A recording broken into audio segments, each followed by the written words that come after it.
Hey folks, welcome back to My Kitten Reads. I'm Eleanor and this is a very belated June reading wrap up. Sorry, I didn't mean to disappear for like a month. And in fact, I've had this haircut for like a month. And so this is the first time you guys have seen it. Yeah, so my weekends have gotten really busy because I've had a lot of Canberra Brave home games to go to. I also had, I did a full day at my Embroidery Guild's Stitch weekend early in June. So there's been a lot on. I'm also still quite stressed at work. It's calmed down some from how it was earlier, but also it's July, so it's my busiest time of year. So mentally, I don't have a lot of space. Energy-wise, I'm using it up on other things in person, which is probably good for me. And my reading hasn't been brilliant either. Although I actually read more than I thought I had in June, but it wasn't particularly diverse, which is not great considering my goals. But I did read 12 things. You're probably going to guess what that consists of, but here we go. A lot of Auster variations. Yeah, I know. But a lot of my preferred authors came out with new stuff. So I read Mary's Wealth by Elaine Burkett. So this is part of her series where she gives each Bennet sister a fortune somehow. So in Mary's, as a teenager, she catches the attention of a wealthy man who arranges with Mr. Bennet to marry Mary, and she agrees to it, and she ends up inheriting his fortune, which means that she can look after her sisters. So there was that. It's been a while since I read that, so I can't quite remember the details, but it also did involve new romance for Mary. Then Miss Darcy's Interference by Elizabeth Robertson. This is a new author to me, I think. Didn't love this one, I seem to remember. It involves Miss Darcy coming to Netherfield right when Elizabeth is looking after Jane, and Miss Darcy liking Elizabeth but becoming kind of horrified at her brother's behaviour, and then having an argument, which is the tipping point. Didn't love that one, to be honest. Shadows of the Past by MJ Stratton. In this one, Lizzie is not a Bennet. She was discovered while Mr. and Mrs. Bennet were on a trip. And when the Netherfield party comes to Meryton, Mr. Bingley starts behaving sort of weirdly because he sort of recognises Lizzie, but he can't quite pin it down. And so he's sort of trying to make romance Jane, but also behaving really oddly with Elizabeth, and which gets Mr. Darcy's back up, and it's a whole thing. Then Sport for Our Neighbours by Melissa Ann. In this one, Mr. Bennet gets visited by some friends from his university days, which includes Mr. Darcy the senior, and Mr. Darcy junior comes along, and the Earl of Matlock, and they call him out on the way he's behaving with his wife and daughters, and so changes happen while the girls are still quite young. Then I finished an audiobook, which is The Lady in the Tower, The Fall of Anne Boleyn by Alison Weir. So this, in terms of the actual history, it wasn't much that I didn't really already know. But it was sort of interesting to listen to because it wasn't just about the fall of Anne Boleyn. It was a critique of previous scholarship on this small period of the end of her life. So Alison Weir didn't hesitate to call out theories that she thought were probably ridiculous and not supported by the evidence. And she always she sort of also critiqued the evidence in terms of who's reliable, who's not reliable, how much weight you can put on certain documents and certain people's writings. So it was quite interesting from that point of view. Then I did some Hugo reading. I read What Feasts at Night by T. Kingfisher, which was very creepy, not my vibe. It was a bit of a horror novella involving sort of a European country and a sort of monster whose based on the ghost of a woman who comes in the form of a moth and sits on your chest at night and sucks out your breath. Yeah, it was creepy. Wasn't really my vibe. Then We Will Teach You How to Read, We Will Teach You How to Read by Caroline M. Joachim. This I didn't get at all. It was sort of almost poetry, and it was very repetitive, and it was about learning how to read and how to record and how to learn from the past and how words change. Sort of, I'm not really sure I understood it. Evenly Matched by M. Pomegranate was another Austen variation, and in this one, Lizzie actually has an equal wealth and connections background to Darcy, so they are more on an even footing from the start, which changes how they interact with each other.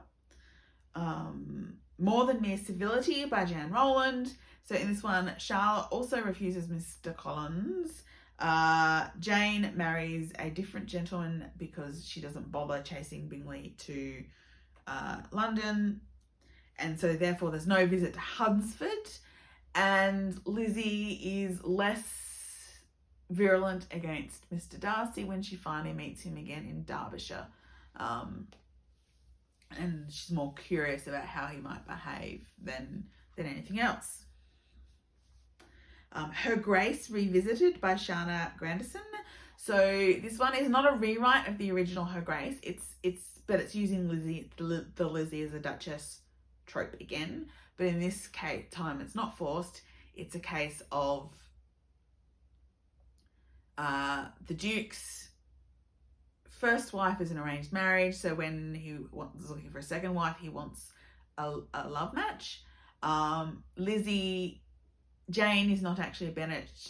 She's a daughter of Mrs. Bennet's first marriage, but Mr. Bennet, having been compromised into marriage, is not really interested in his daughters and lets Mrs. Bennet send them out to, the tenants kind of thing, until the Gardiners get really, really grumpy about the whole thing and take custody of Elizabeth and Mary.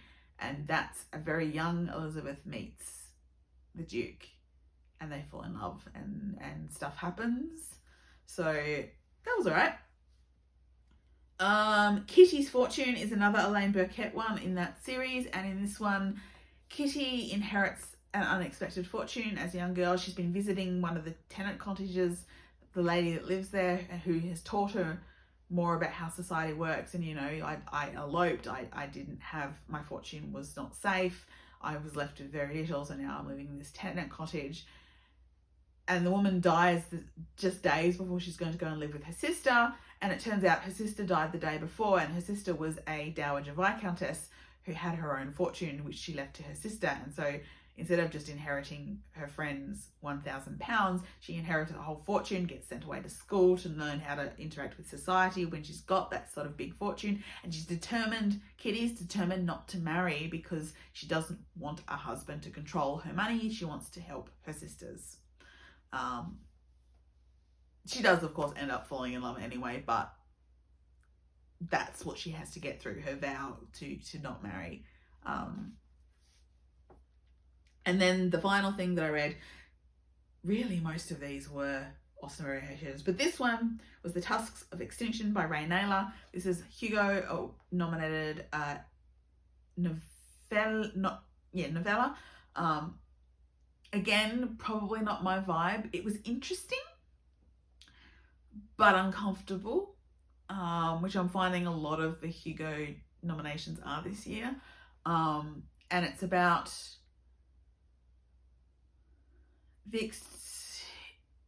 the poaching to extinction of elephants in the wild, and we find out our main character was murdered trying to protect them, but she's been brought back because her brain patterns were saved in an experiment, and she's been brought back because scientists have brought back the mammoths, but the mammoths don't know how to act like mammoths. And there's also, so she's put in the body of a mammoth to become a mammoth, to teach the mammoth how to behave like mammoths.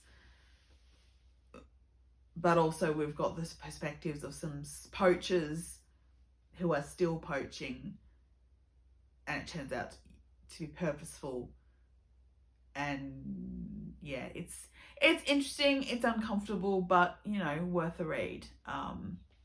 So those are the 12 things that I read in June. July hasn't been going too well, but this weekend is actually the Dewey's Reverse Readathon, so it starts at 10 a.m. on Saturday for me. I'm not going to be able to participate fully, and I probably won't film because I have 2 hockey games to go to this weekend. But I want to try and get through the rest of my Hugo reading. I'm almost finished the last novella. I've got, I think, 1 short story and 2 or 3 novelettes to go. So that's what's on my plate for reading this weekend, which I'm definitely going to try and get through. So that's the aim. That's the aim. So which I need to do this weekend because Hugo reading is like closes early next week, I think. So I need to get it done so I can do my votes. But yes, that is my June reading wrap up, which is nearly time for my July reading wrap up because we're over halfway through July. I will try and be a little bit more regular about filming. I do have at least 1 owl crate that is sitting here waiting to be unboxed, so that's something that I can do. It's cold, I'm tired, I'm stressed, I'm really busy at the moment. Filming's kind of full. Even recording on my reading on Goodreads has kind of fallen by the wayside. I'm finding myself having to go back and check what I've actually read for the last couple of weeks and add it. So yeah, things are a bit of a mess mentally right now. Yeah, but we'll see how we go. All right, see ya.